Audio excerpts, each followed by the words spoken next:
બેહદના પરમ જ્ઞાનનો 10 દિવસનો કોર્સ મહાબ્રહ્માંડ ગેલેક્સીના રહસ્યો દિવસ 5 પરમ શાંતિ।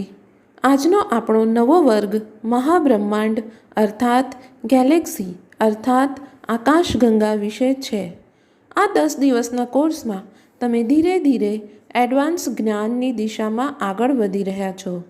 ચોથા દિવસના વર્ગમાં આપણે બ્રહ્માંડની રચનાની વાત કરી હતી।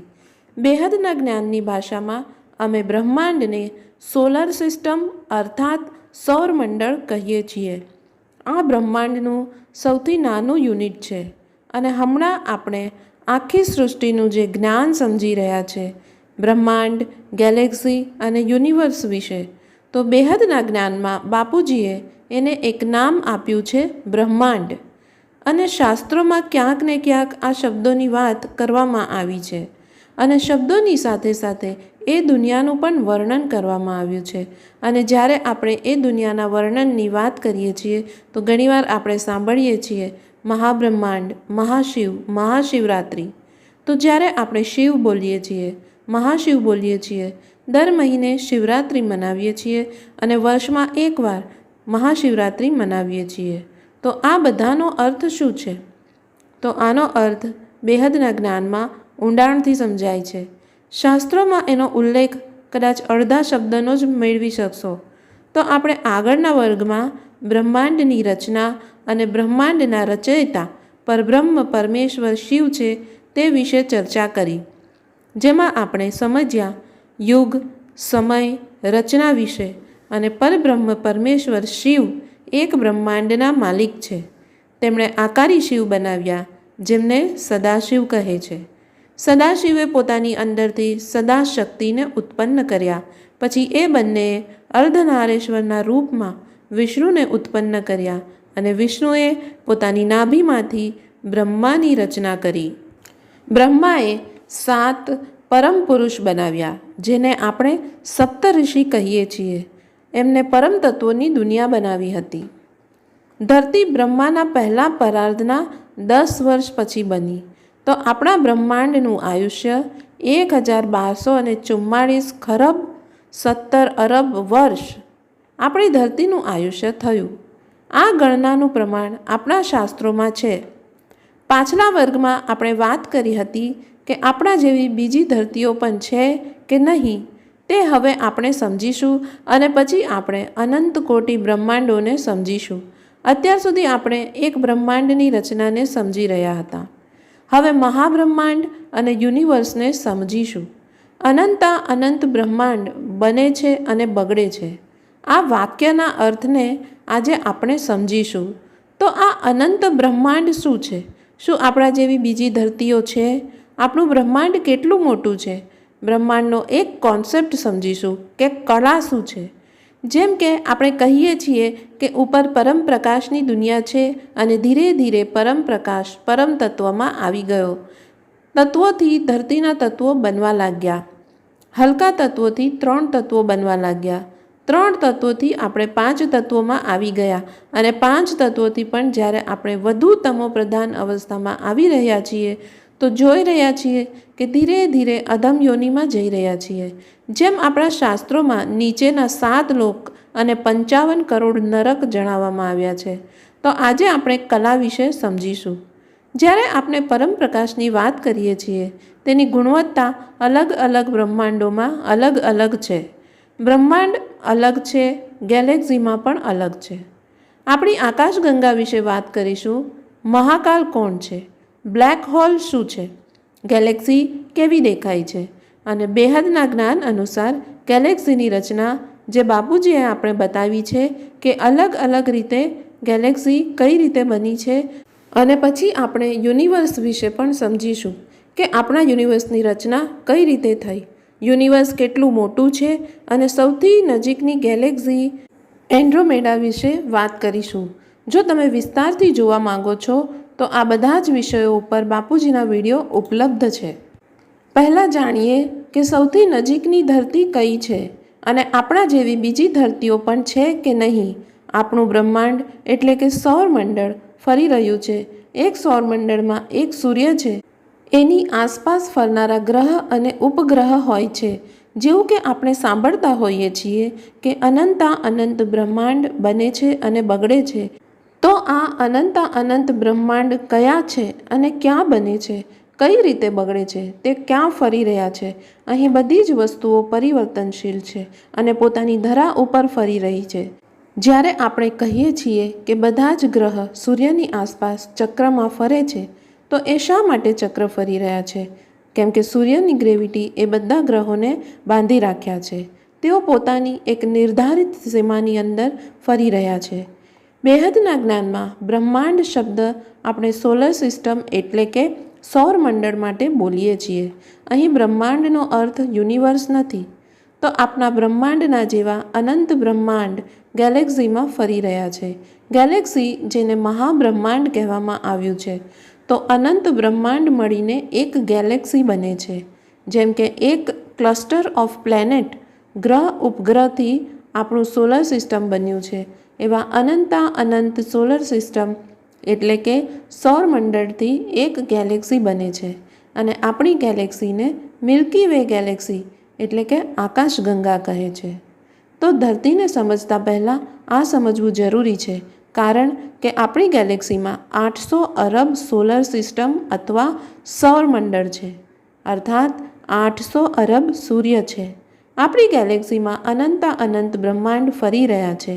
આ ગણતરી પણ બદલાતી રહે છે, કેમ કે આપણા શાસ્ત્રોમાં લખ્યું છે અનંતા અનંત બ્રહ્માંડ બને છે અને બગડે છે. તો જ્યારે બ્રહ્માંડનું આયુષ્ય પૂર્ણ થઈ જાય છે, ત્યારે બ્રહ્માંડ બ્લેક હોલ બની જાય છે. તે પણ સમજીશું. તો આપણી ગેલેક્સી આકાશગંગામાં 800 અરબ સોલર સિસ્ટમ ફરી રહ્યા છે અને જેટલા સૂર્ય છે લગભગ એટલી જ ધરતીઓ છે. દરેક સૌરમંડળમાં ધરતી છે. આ જ્ઞાન તમને શાસ્ત્રોમાં મળશે જ નહીં, કેમ કે બાપુજીએ આ જ્ઞાન પોતાની દિવ્ય દ્રષ્ટિ દ્વારા ઉતાર્યું છે, જે ભૌતિક દુનિયાથી પર છે.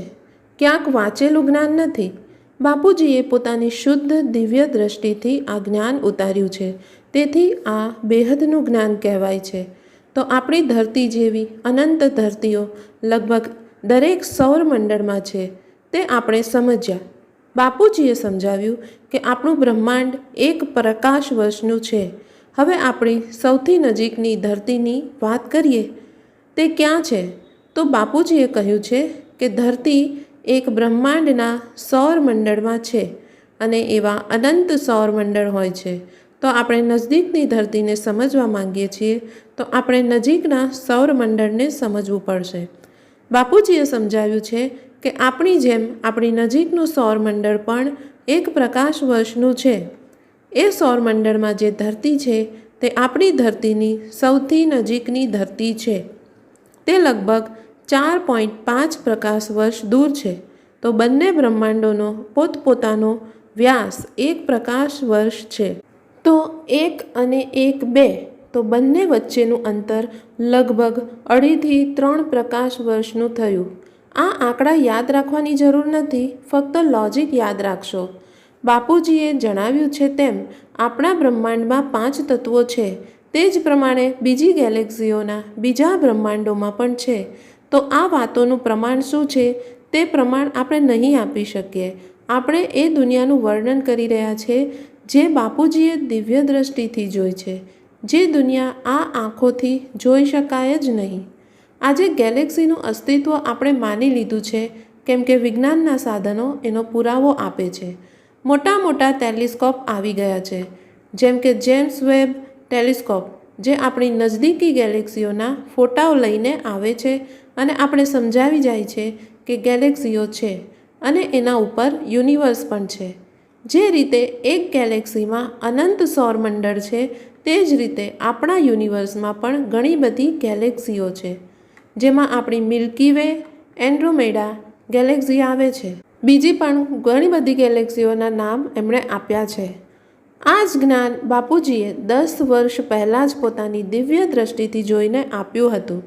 બાપુજીના વિડીયોની અંદર ફોર ધ બિગિનર્સ નામનું પ્લે લિસ્ટમાં તમે જશો તો ત્યાં બાપુજીએ બ્રહ્માંડ, મહાબ્રહ્માંડ, પરમ મહાબ્રહ્માંડની રચના વિશે જણાવ્યું છે પરંતુ વિજ્ઞાનવાળાઓને તો હજુ સુધી એ ખબર નથી કે એમની રચના કઈ રીતે થઈ.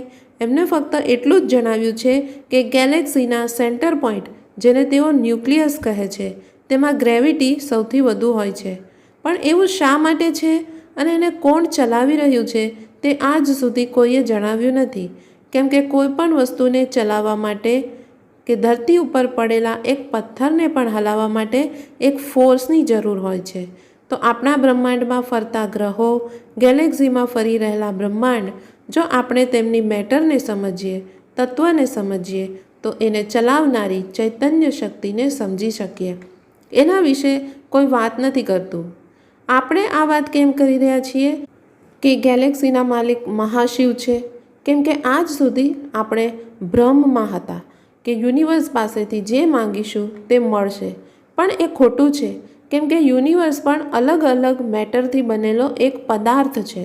ભલે ડાર્ક મેટરથી કે ડાર્ક એનર્જીથી બન્યો હોય, જે પણ હોય એને બનાવનાર ચૈતન્ય તત્વ છે. એ સૂક્ષ્મ એનર્જી એના રચયિતામાં છે. એના રચયિતાને જ્યાં સુધી ન જાણીશું ત્યાં સુધી કંઈ જ સમજાશે નહીં અને તમે આ પાવરને સમજી શકો નહીં. તો આપણા જેવી સમાંતર એવી ઘણી બધી ધરતીઓ છે અને 800 અરબ બ્રહ્માંડ આપણી ગેલેક્સીમાં ફરી રહ્યા છે. તો લગભગ 800 અરબ ધરતીઓ પણ થઈ, જેમાં આપણા જેવા મૃત્યુલોક પણ છે. એનર્જી અલગ હોઈ શકે, પણ આપણા જેવા બ્રહ્માંડ, યુગ ત્યાં પણ ચાલી રહ્યા છે. આપણા જેવું બધું સમાંતર જ જોવા મળે છે. હવે આપણે કલાને સમજીએ. ગેલેક્સી, યુનિવર્સને સમજવા માટે કલા સમજવી જરૂરી છે. બાપુજીએ કહ્યું કે આપણા બ્રહ્માંડના રચયિતા શિવ છે. સૃષ્ટિની ઉત્પત્તિ બ્રહ્માજી કરે છે, પરંતુ આ બ્રહ્માંડના પરબ્રહ્મ પરમેશ્વર શિવ છે. તો શિવમાં કેટલો પાવર છે? કેમ કે આપણે અનંત બ્રહ્માંડોની વાત કરી અને મહાબ્રહ્માંડોની વાત પણ કરશું. બધા જ બ્રહ્માંડોને ચલાવનાર તેમના પોતપોતાના શિવ છે. તો અનંત બ્રહ્માંડ છે અને અનંત શિવ છે. અને અનંત શિવની અંદર પણ એ બ્રહ્માંડને ચલાવનાર ત્રિદેવ બ્રહ્મા, વિષ્ણુ અને શંકર પણ અનંત હોય છે. બાપુજીએ કહ્યું છે કે દરેક બ્રહ્માંડના શિવનો પાવર 1 થી 4 કલાનો હોય છે. કલા એટલે પાવર, ગુણવત્તા, ક્વોલિટી. જેમ કે કૃષ્ણને 16 કલા સંપૂર્ણ કહેવાય છે.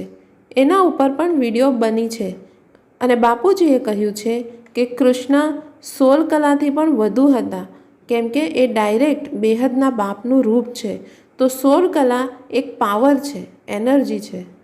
જેવું કે આપણે કહીએ છીએ કે દરેક આત્મામાં પરમપ્રકાશ હોય છે, તો પરમપ્રકાશની ગુણવત્તા અલગ અલગ હોય છે. આ વિષય આપણે પછી લઈશું. તો આપણા બ્રહ્માંડના શિવમાં 1 કલાનો પાવર હોય છે. જો ઉચ્ચ કક્ષાના બ્રહ્માંડને સમજીએ તો એના શિવમાં 4 કલાનો પાવર હશે. તો રચયિતામાં જેટલો પાવર હશે તેટલી જ એની રચના પણ પાવરફુલ હશે. જેમ કે જે પ્રકારના સંસ્કાર મા બાપમાં હોય છે તેવા જ બાળકોમાં હોય છે. એટલે જ કહેવામાં આવ્યું છે યથા બ્રહ્માંડે તથા પિંડે. તો કલાનો અર્થ થયો પાવર, પરમ પ્રકાશની ગુણવત્તા. હવે એના ઉપર ગેલેક્સી વિશે જાણીએ. ગેલેક્સીને બેહદના જ્ઞાનમાં મહાબ્રહ્માંડ કહેવાયું છે. ગેલેક્સીના રચયિતાને મહાશિવ કહે છે.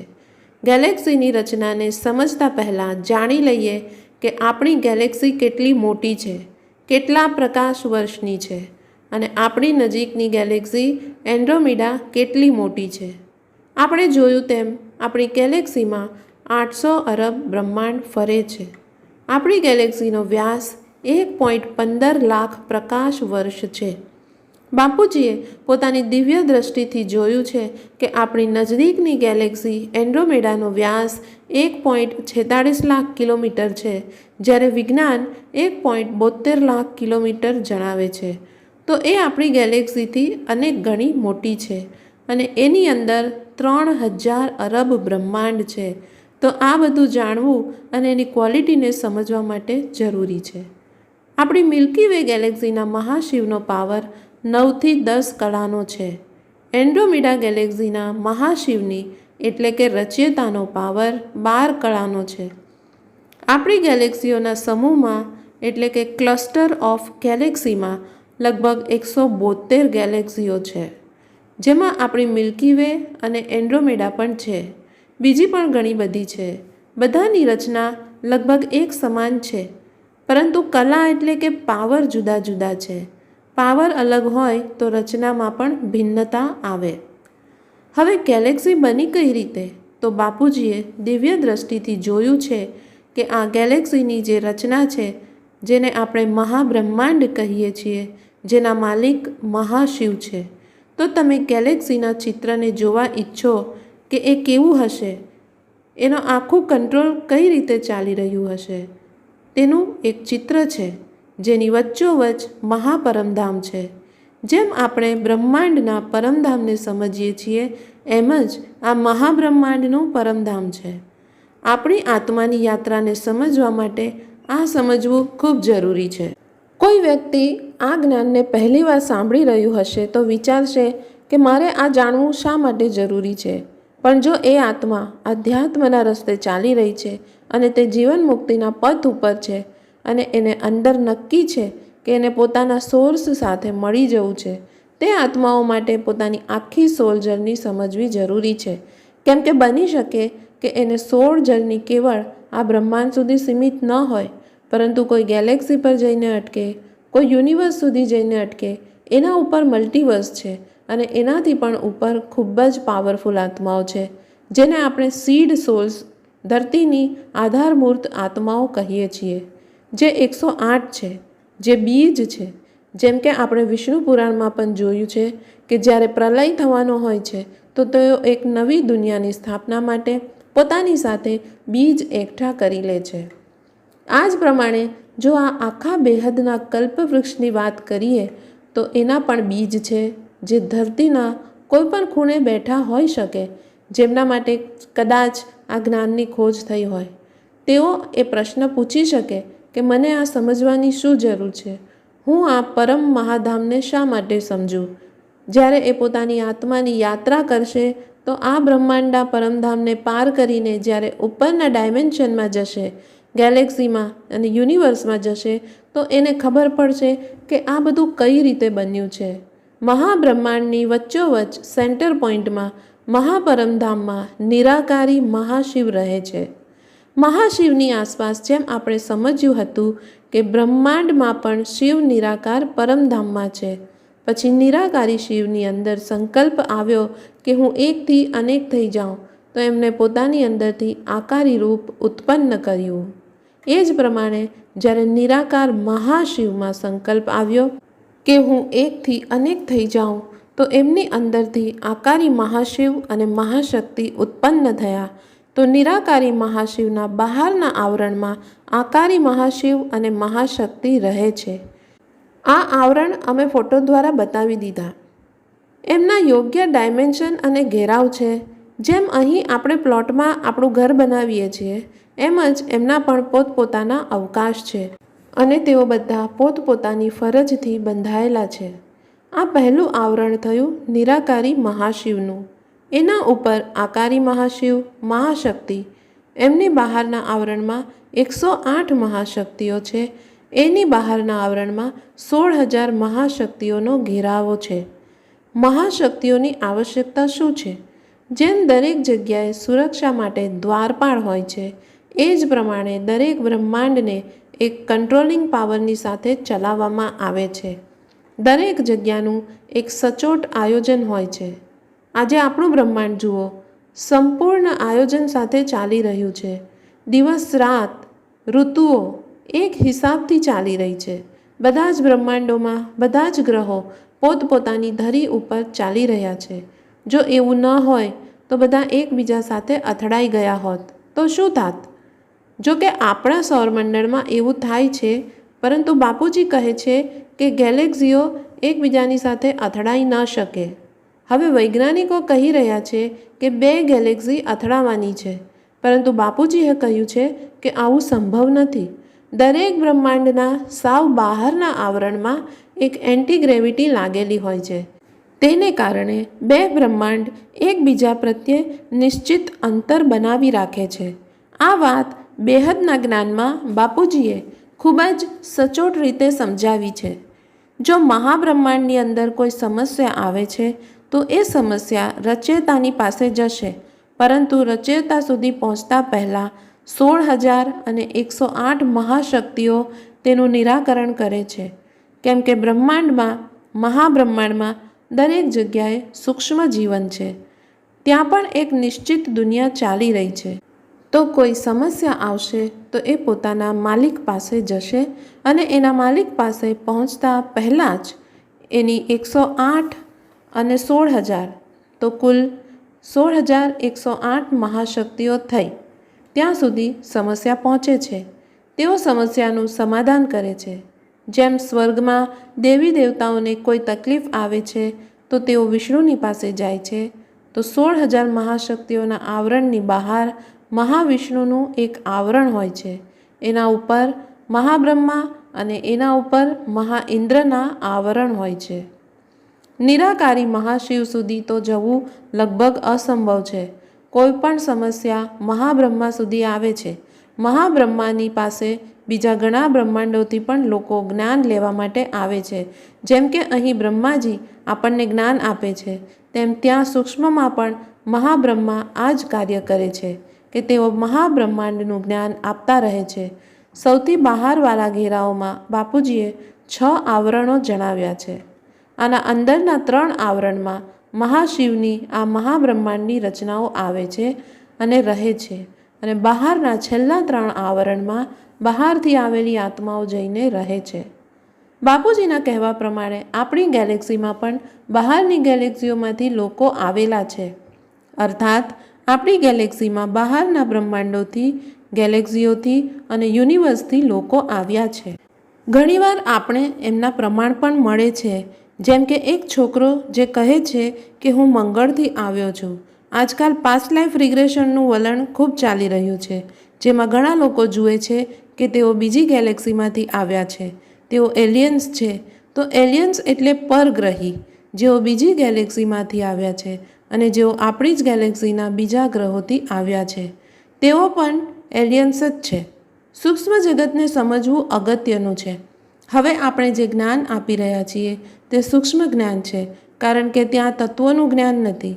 ત્યાંની દરેક વસ્તુ સૂક્ષ્મ ઉર્જા છે. ત્યાં શક્તિ પણ અલગ છે. ઉદાહરણ તરીકે આપણા ગેલેક્સીના માલિકની શક્તિ લગભગ 9 થી 10 કલા છે અને એન્ડ્રોમેડાની શક્તિ 12 કલા છે. અહીં ક્યાંય તત્વોનો ઉલ્લેખ નથી. ત્યાં આખું જીવન અલગ છે. સમય, અવકાશ, ઉર્જા ત્રણેય વસ્તુઓ ત્યાં સાવ અલગ છે. બાપુજીએ કહ્યું તેમ એક આકાશગંગામાંથી બીજી આકાશગંગામાં જવા માટે રોપવે છે, જેને આપણે વોર્મ હોલ્સ પણ કહીએ છીએ. ત્યાં એક ઉર્જા છે, એક ટનલ છે. ઉપર મુસાફરી કરવા માટે ઉપરના ઉર્જા સ્તરના વિમાનો જરૂરી છે. ત્યાંથી સાધનો જોઈએ, એટલે ત્યાં દ્રવ્ય એટલે કે મેટર પણ અલગ, ઉર્જા પણ અલગ, સમય પણ અલગ થઈ જાય છે. જેમ કે અહીં આપણે કહીએ છીએ કે આપણા બ્રહ્માંડનો સમય બ્રહ્માજીના 100 વર્ષનો છે, પરંતુ જરૂરી નથી કે અન્ય ગેલેક્સીમાં તે જ સમય ચાલતો હોય. અનેક ગેલેક્સીની રચનામાં તો બ્રહ્મા પણ નથી. ચાલો જોઈએ કે આકાશગંગાના કેટલા પ્રકાર છે. આ આપણા વર્તમાન બ્રહ્માંડનું ચિત્ર છે. જો આપણે તેની રચનાને સમજીએ તો વિવિધ ગેલેક્સી જુદી જુદી રીતે બનાવવામાં આવી છે. બાપુજીએ કહ્યું છે કે આપણી આકાશગંગા 4 પ્રકારથી બને છે. પ્રથમ, આપણે હમણાં જ જોયું તેમ આપણી આકાશગંગા રચાયેલી છે. બીજું, મહાશિવે સંકલ્પ કર્યો કે મારે એકમાંથી અનેક બનવું જોઈએ, જેથી તેણે પોતાની અંદરથી આકારી મહાશિવ મહાશક્તિને બહાર કાઢી. તેમણે પોતાની અંદરથી મહાવિષ્ણુની રચના કરી. મહાવિષ્ણુએ મહાબ્રહ્માને પોતાની અંદરથી બહાર કાઢ્યા. તો અમુક જગ્યાએ જગત મહાબ્રહ્મા સુધી સીમિત છે. તો મહાબ્રહ્માએ પોતાનામાંથી અનેક બ્રહ્માઓ ઉત્પન્ન કર્યા. ત્રીજા પ્રકારની આકાશગંગામાં નિરાકાર મહાશિવે પોતાની અંદરથી આકારી મહાશિવ મહાશક્તિને બહાર કાઢ્યા. તેમણે મહાવિષ્ણુને બહાર કાઢ્યા. તેથી વિષ્ણુએ બ્રહ્માને પોતાની અંદરથી બહાર કાઢ્યા જ નથી, ત્યાં જ અટકી ગયા. બાપુજીએ બીજી પ્રકારની આકાશગંગાની રચના વિશે જણાવ્યું છે, જે ખૂબ જ અલગ છે. ઘણી આકાશગંગાઓની જેમ આપણે જોઈએ છીએ કે કેન્દ્રમાં મહાપરમધામ છે, પણ અહીં મહાશિવ પોતાની અંદરથી 2 આત્માઓ બનાવે છે. તેથી 2 થી 12 આત્માઓ બનાવવામાં આવ્યા હતા. તેથી 12 આત્માઓએ પોતાની અંદરથી જ આકારી શિવશક્તિની રચના કરી. પછી તેણે વિષ્ણુની રચના કરી. તેમણે વિષ્ણુમાંથી બ્રહ્માની રચના કરી. તેથી આ ક્રમ ઉપરથી નીચે સુધી આવે છે. તો આકાશગંગાઓ પણ વિવિધ પ્રકારની બનેલી છે અને તેમાં જીવન પણ અલગ છે. અને આકાશગંગાનો પાવર 8 થી 12 કલાનો હોય છે. તો એક મહાશિવની વધુમાં વધુ શક્તિ 12 કલાની હશે. ચાલો હવે બ્રહ્માંડ વિશે થોડી વાત કરીએ. સામાન્ય ભાષામાં યુનિવર્સને બ્રહ્માંડ કહી દેવામાં આવે છે, પરંતુ બેહદના જ્ઞાનમાં બાપુજીએ કહ્યું કે યુનિવર્સ એ પરમ મહાબ્રહ્માંડ છે. આપણા યુનિવર્સની રચના અંદાજે 1370 કરોડ વર્ષ પહેલાં થઈ હતી. યુનિવર્સનો વ્યાસ 13.4 પ્રકાશ વર્ષ છે. વિજ્ઞાનના દૃષ્ટિકોણથી દૃશ્યમાન યુનિવર્સ 156 બિલિયન પ્રકાશ વર્ષ છે. તેમાંથી માત્ર 93 અબજ પ્રકાશ વર્ષનું જ અવલોકન કરવામાં આવે છે. બાકીનું યુનિવર્સ હજુ પણ અવલોકન કરી શકાતું નથી. તેનું અવલોકન કરવામાં વિજ્ઞાનને સમય લાગશે. જ્યાં સુધી આપણે કહી શકતા નથી કે આ વિશ્વ પૃથ્વી પર ચાલશે કે નહીં. કારણ કે જે સ્ત્રોતો તેને ચલાવે છે તેનું આયોજન ઘણું અલગ છે. એમનું આયોજન ક્યારે અને કેવી રીતે થશે અને આપણને જોઈતા દૈવી સાધનો ક્યારે આવશે તે સમજવું ખૂબ જ મુશ્કેલ છે. કારણ કે મેં તમને ગેલેક્સી વિશે કહ્યું તેમ ગેલેક્સીમાં પણ પરમ તત્વ, પરમ પ્રકાશની ઉર્જા છે. તેવી જ રીતે જ્યારે યુનિવર્સ સર્જાયું ત્યારે તે 16 કલાની શક્તિથી બનેલું હતું. પરંતુ જ્યારે આપણે આ સમગ્ર સર્જનને સમજીશું કે યુનિવર્સનું સર્જન થતાં થતાં સર્જકોની શક્તિ નષ્ટ થઈ ગઈ હતી, અને જ્યારે આપણે સમજીએ છીએ કે આ યુનિવર્સ જે 16 કલાનું હતું, જ્યારે ધીરે ધીરે તેની કળાઓ પડવા લાગી ત્યારે એ જ 16 કલા એટલે તેના સર્જકની શક્તિ. હવે તેનો સર્જક ક્યારે પાવર ગુમાવશે? જ્યારે તે રચના કરે છે તો તેની શક્તિનો અંત આવશે. કારણ કે સર્જનમાં શક્તિ ક્યાંથી આવે છે? સર્જનમાં શક્તિ તેના સર્જક પાસેથી આવતી હોય છે. તેથી ધારો કે સ્ત્રોત પાસે અગાઉ 100 વોલ્ટ પાવર હતો અને તે તેના 100 વોલ્ટથી નાના નાના બલ્બને પ્રકાશિત કરી રહ્યો છે, તો તેનામાંથી ઉર્જા વપરાશે, બરાબર ને? પાવર હાઉસમાંથી પાવર સપ્લાય કરવામાં આવી રહ્યો છે, જેથી વીજ પુરવઠો ખોરવાઈ રહ્યો છે. તે વિવિધ વોલ્ટની ઉર્જા આપે છે. હવે તે જે વોલ્ટ એનર્જી આપે છે તે પણ ફ્યુઝ થઈ જશે, જેથી બધી શક્તિઓ ઘટી ગઈ. જ્યારે સમગ્ર બ્રહ્માંડની ઉર્જા ઘટી જાય છે ત્યારે તેના સર્જકની ઉર્જા પણ નીચે જાય છે. તેથી જ્યારે સમગ્ર સર્જન નીચે ગયું, તેથી આપણે સમજીએ છીએ કે 16 કળાઓનું એક જ યુનિવર્સ જે શરૂઆતમાં બનાવવામાં આવ્યું હતું, આજે તે શૂન્ય સ્તરે પહોંચી ગયું. આજે તે તેની શક્તિ ગુમાવી બેઠું છે. તેથી તેની રચના પણ તેની શક્તિ ગુમાવી ચૂકી છે. આપણે એ પણ સમજી શકીએ છીએ કે સંકલ્પોમાં શક્તિઓ હતી. જે અગાઉ વિશ્વ ધીમે ધીમે પરમધામમાંથી સૂક્ષ્મ બની ગયું હતું. આપણે તેની સંપૂર્ણ રચના સમજીશું. તમારા માટે બ્રહ્માંડની રચનાને સમજવી ખૂબ જ મહત્વપૂર્ણ છે, કારણ કે તે એક પાયો છે. જ્યારે તમને આ સમજાશે ત્યારે તમને સમજાશે કે અમે શા માટે કહીએ છીએ કે આખી દુનિયા નીચે પડી ગઈ છે. જેમ જેમ આપણું શરીર વૃદ્ધ થાય છે અને આપણે વૃદ્ધાવસ્થા તરફ આગળ વધીએ છીએ, જેમ કે આપણા શરીરની સ્થિતિ 4 વર્ગોમાં બનેલી છે, આ રીતે આપણા આત્માની શક્તિ પણ વિવિધ અવસ્થાઓમાંથી પસાર થાય છે. જ્યારે આપણે નિરાકારમાંથી આકારી રૂપમાં આવ્યા, તો આકારી રૂપમાં પણ આત્માની વિવિધ અવસ્થાઓ છે. તે જ્યારે આપણે સમજીશું અને પછી આપણે સમજીશું કે જ્યારે આપણે હવે આકારી સ્વરૂપમાં રહી ન શક્યા, તે કેમ ન રહી શક્યા? આપણી અંદર શક્તિની ખૂટ હતી, કારણ કે સર્જન થઈ રહ્યું હતું અને પછી આપણે તત્વોનું રૂપ લીધું. જ્યારે આપણે પરમ પ્રકાશથી પરમ તત્વોમાં પરિવર્તિત થયા, પરમ તત્વોમાંથી આપણે તત્વોનું રૂપ લીધું, ત્યારે આપણી શક્તિ નષ્ટ થતી ગઈ અને જ્યારે આપણી અંદરની શક્તિ નષ્ટ થતી ગઈ ત્યારે આપણા સ્ત્રોતમાં રહેલી શક્તિ પણ ઓછી થઈ ગઈ. સમગ્ર બ્રહ્માંડની ઉર્જા ઘટી ગઈ. અને પછી શું થાય? જ્યારે બ્રહ્માંડનો સર્જક તેની શક્તિ સમાપ્ત થઈ જશે ત્યારે તે શું કરશે? તે સમેટી લેશે અને જ્યારે તે સમાપ્ત થશે, મહાકાલ પ્રલય કરે છે. મહાકાલ પ્રલયમાં શું થાય છે? ધીરે ધીરે તમે બેહદના મહાકાલ પ્રલયને સમજશો. મહાકાલ પ્રલયમાં માત્ર મહાશિવ જ અનંત બ્રહ્માંડોને પોતાની અંદર ગ્રહણ કરે છે. તો અહીં જ્યારે આકાશગંગાના સ્વામી એવા મહાશિવની શક્તિ સમાપ્ત થાય છે ત્યારે તે કોની પાસે જાય છે? તે તેના સર્જક પરમ મહાશિવ પાસે જાય છે. જેથી તમારા માટે બાપુજીનો એક વિડીયો સમજવો ખૂબ જરૂરી છે, જેનું નામ છે શિવના 7 રહસ્યો, 7 સિક્રેટ્સ ઓફ શિવા, જેમાં બાપુજીએ શિવ, મહાશિવ અને પરમ મહાશિવ વચ્ચેનો તફાવત સમજાવ્યો હતો. તેમણે સમજાવ્યું કે બ્રહ્માંડ, મહાબ્રહ્માંડ, પરમ મહાબ્રહ્માંડ શું છે અને પછી તમને ખબર પડશે કે જ્યારે પણ યુગ પૂર્ણ થાય છે અને સમાપ્ત થાય છે, જ્યારે બ્રહ્માંડ અને મહાબ્રહ્માંડની શક્તિ ખતમ થઈ જાય છે ત્યારે તે હંમેશા તેના સર્જક પાસે જાય છે અને ફરીથી શક્તિ લઈને સર્જન શરૂ કરે છે. બાપુજીએ ઘણી જગ્યાએ કહ્યું છે કે ધારો કે જો આપણે મહાબ્રહ્માંડ આકાશગંગાની વાત કરીએ તો જ્યારે આકાશગંગાના બ્રહ્માંડોમાં હવે શક્તિ નથી, તો ધારો કે શિવ પાસે હવે બ્રહ્માંડ ચલાવવાની શક્તિ નથી, તો મહાશિવ ઉપરથી નવા શિવને મોકલે છે, એક નવા શિવની નિમણૂક કરે છે અને પછી તે એ બ્રહ્માંડને ચલાવે છે. અને કેટલીક વાર બ્રહ્માંડને ચલાવવા માટે પૂરતી શક્તિ નથી હોતી, તો પછી તેને સમેટી લઈને નવી શક્તિથી ફરી બનાવવામાં આવે છે. એ જ રીતે ઘણી વખત જોવા મળ્યું છે કે જ્યારે બ્રહ્મા પાસે બ્રહ્માંડની શક્તિ નથી રહેતી ત્યારે મહાશિવ ઉપરથી બ્રહ્માને પણ નિયુક્ત કરે છે. જુઓ, નિયમો અને કાયદા બધે સરખા છે, માત્ર સમય, મેટર અને એનર્જીનો તફાવત છે. જે બ્રહ્માંડીય સિદ્ધાંત છે, આકાશગંગાઓ ચલાવવાનો નિયમ છે, બ્રહ્માંડને ચલાવવાનો નિયમ છે.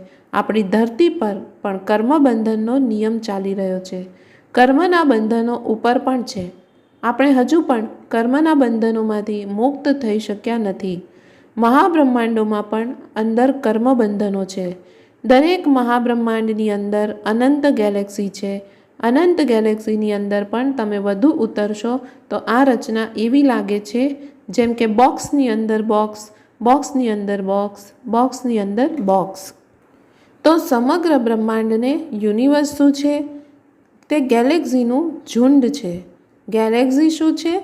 બ્રહ્માંડનું ઝુંડ છે, સોલર સિસ્ટમનું ઝુંડ છે. અને પછી જ્યારે આપણે આપણા સૌરમંડળને સમજીએ છીએ ત્યારે આપણા સૌરમંડળમાં 14 લોક છે. તેથી આ એક સંપૂર્ણ યાત્રા છે, આત્માની યાત્રા છે. આ આત્માની યાત્રા સમજવા માટે તમારે ચાલતા રહેવું પડશે. અને જો તમને આ જ્ઞાન સમજાતું નથી તો અત્યારે એના વિશે બહુ વિચારશો નહીં. ત્યાં પહોંચવામાં તમને થોડો સમય લાગશે. માટે આ જ્ઞાનને હવાઈ જ્ઞાન ન સમજશો, તેનો અનાદર ન કરશો. બને એટલું સમજો, ના સમજાય તો થોડી રાહ જુઓ. જ્યારે આત્માના કર્મબંધનો પૂર્ણ થશે ત્યારે તમને ધીરે ધીરે આ જ્ઞાનની સ્પષ્ટતા મળશે. કારણ કે જ્યારે તમે યુનિવર્સની રચનાને સમજી શકશો પછી આપણને ખબર પડશે કે કેવી રીતે આવરણ આપણા ઉપર આવી ગયા છે. આપણે પરમ પ્રકાશના હતા. આપણી અંદર પરમ તત્વ હતું, પરમ પ્રકાશ હતો, પરમ વાયુ તત્વ હતું, પરમ અગ્નિ તત્વ હતું.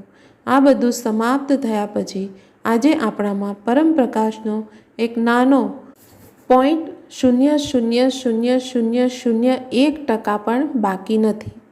આપણે આપણી બધી શક્તિઓ ખલાસ કરી દીધી છે, જેથી આપણે કહેવું પડે કે આપણે પડ્યા છીએ તો એ આત્માની શક્તિ પડી ગઈ છે. એવું નથી કે આત્મા પડતો નથી, તેની શક્તિ ઓછી નથી થતી. આત્માની શક્તિનો અંત આવે છે. અત્યારે આ બધા ચિત્રો બતાવવા માટે અમારી કેટલીક મર્યાદાઓ છે, પણ જો તમે અમારી સાથે જોડાશો તો અમે દરરોજ 2 કે 3 ફોટા વોટ્સએપ ગ્રુપ પર શેર કરવાનો પ્રયત્ન કરીશું. જ્યારે તમે અમારી વેબસાઇટ પરમશાંતિ.orgની ઉપર જશો તો તમે જોશો ત્યાં તમને તેની ગેલેરી મળશે. તમને બાપુજીના વિડીયો મળશે, તેમાં જ ફોટા રજૂ કરવામાં આવેલ છે અને સમજાવવામાં આવ્યું છે. હવે એક નાની વાત, ચાલો હું તમને આગામી એપિસોડ માટે એક ચિત્ર બતાવું જેના વિશે આપણે વાત કરવાના છીએ. આ યુનિવર્સ છે. જેમ આપણે ગેલેક્સીની રચનાને સમજ્યા, આ આપણું આજનું બ્રહ્માંડ છે. આ બ્રહ્માંડની સાથે અમે તમને તેના સર્જનનો ફોટો પણ બતાવશું.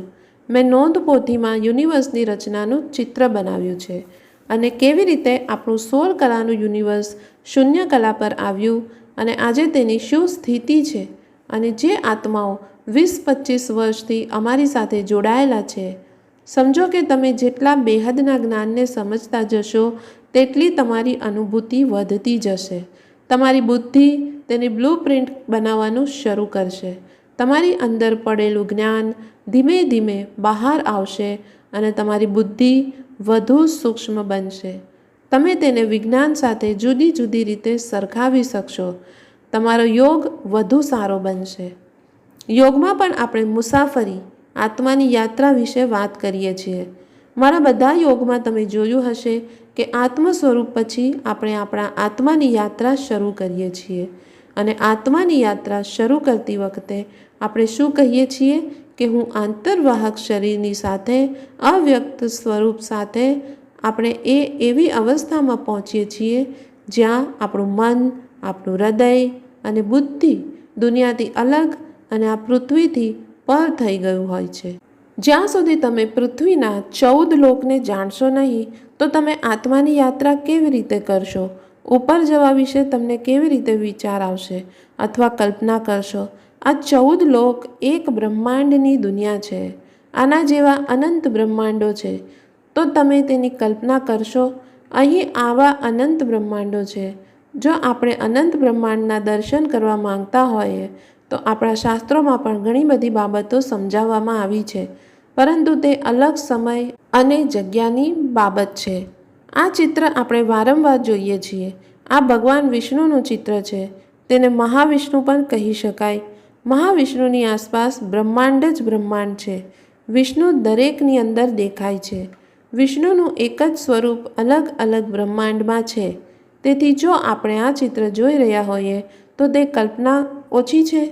કોઈએ એને બનાવ્યું હોવું જોઈએ. કોઈએ વિઝ્યુઅલાઇઝ કર્યું હશે. આવતીકાલના એપિસોડમાં અમે તમને આપણા શાસ્ત્રો અનુસાર સમજાવવાનો પ્રયત્ન કરીશું. એવા ઘણા ઉદાહરણો છે જ્યાં બ્રહ્મા અહંકારી બની જાય છે ત્યારે દેવી તેમને ઉપરની દુનિયામાં લઈ જાય છે અને બતાવે છે કે તેમના જેવા ઘણા બ્રહ્માઓ છે.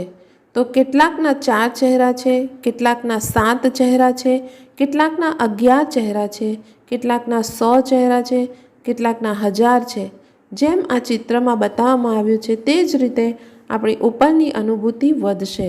આપણે જોઈશું કે આવા અનંત બ્રહ્માંડો થાય અને પછી આપણી અનંત ગેલેક્સીઓને ઓળંગીને જ્યાં સુધી તમે ગેલેક્સીને જાણતા ન હતા, જ્યાં સુધી તમે તેની શક્તિને સમજતા ન હતા, તો ગેલેક્સીની શક્તિને સમજીને તમે તે સમજી ગયા.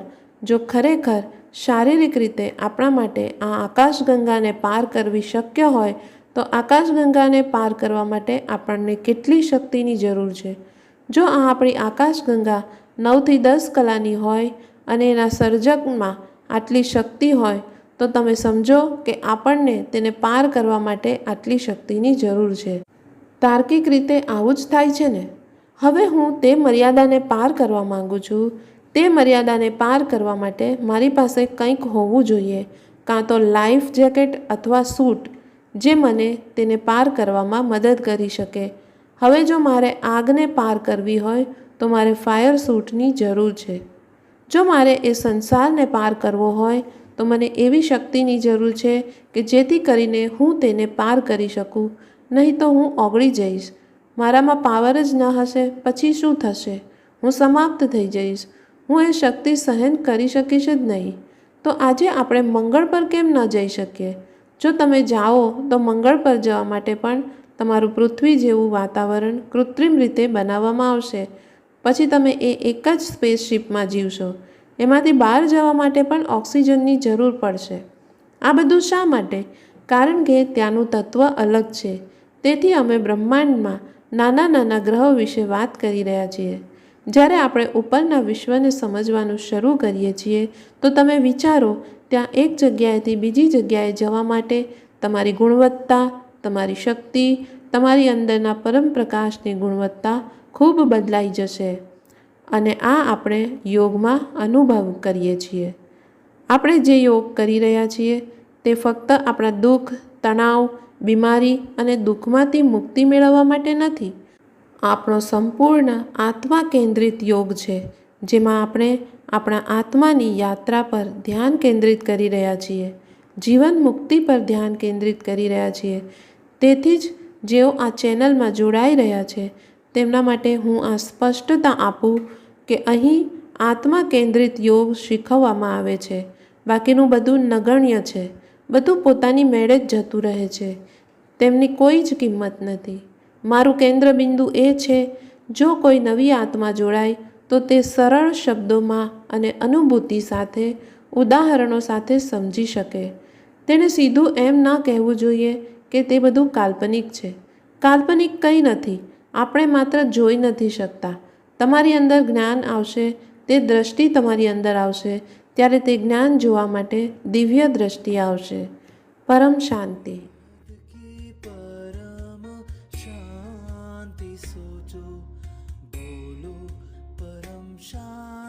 Join us daily for our morning live meditation, Monday to Saturday, 5:30 to 6:30 a.m. Join us daily for live meditation, 10 p.m. to 11 p.m. on YouTube Live. Subscribe now. Website www.paramshanti.org. Email us anand@paramshanti.org. Like, share, subscribe. Join today.